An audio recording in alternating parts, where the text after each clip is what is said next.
मैं रामू एक छोटे से गांव का गरीब किसान हूं। मैं बचपन से ही मेहनती रहा हूं, लेकिन किस्मत ने मेरा कभी साथ नहीं दिया।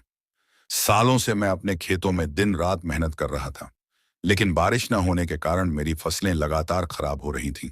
धीरे धीरे मेरा कर्ज बढ़ता गया और गांव के जमींदार ने धमकी दी कि अगर मैं जल्द ही उसका कर्ज नहीं चुकाया तो वह मेरी जमीन छीन लेगा। मैं बहुत चिंतित था, लेकिन मैंने हार मानने की बजाय अपनी बुद्धि से इस समस्या का हल निकालने का फैसला किया। एक दिन जब मैं अपने खेत में बैठा सोच रहा था, तभी कुछ व्यापारी मेरे गांव से गुजरे।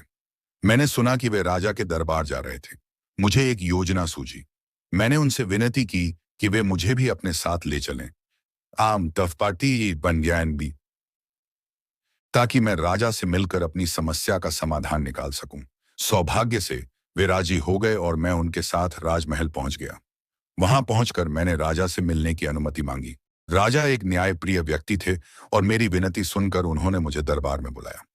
मैंने हाथ जोड़कर कहा, महाराज, मैं एक गरीब किसान हूं। कई सालों से मैं अपनी मेहनत की कमाई से अपना गुजारा कर रहा हूं। सा आया हूं, लेकिन इस साल सूखा पड़ने के कारण मेरी फसलें बर्बाद हो गई। मेरे ऊपर बहुत कर्ज है और अब जमींदार मेरी जमीन छीनने वाला है। मैं जानता हूं कि मेहनत ही सबसे बड़ा धन है, लेकिन क्या आप मुझे एक मौका देंगे कि मैं अपनी बुद्धि से अपनी समस्या हल कर सकूं? राजा मेरी बातों से प्रभावित हुए और बोले, अगर तुम अपनी बुद्धि से हमें प्रभावित कर सके तो हम तुम्हारी मदद करेंगे।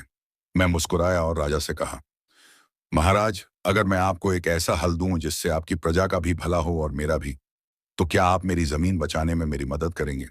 राजा ने हामी भर दी और मैंने अपनी योजना बताई।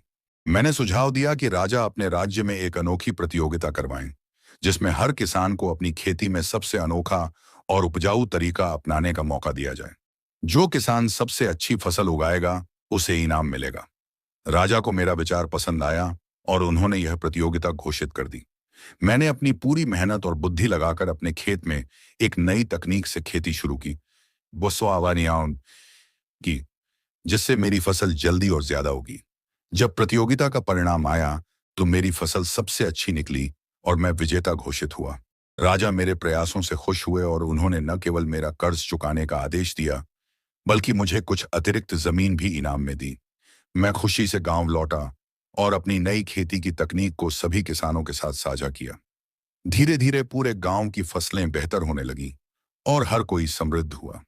इस घटना ने मुझे सिखाया कि केवल मेहनत ही नहीं कि इसका बनी, बल्कि सही समय पर बुद्धि का उपयोग भी जीवन में सफलता दिला सकता है। अब मेरा गांव खुशहाल था और मैं अपनी ईमानदारी और मेहनत से एक बार फिर से खड़ा हो सका।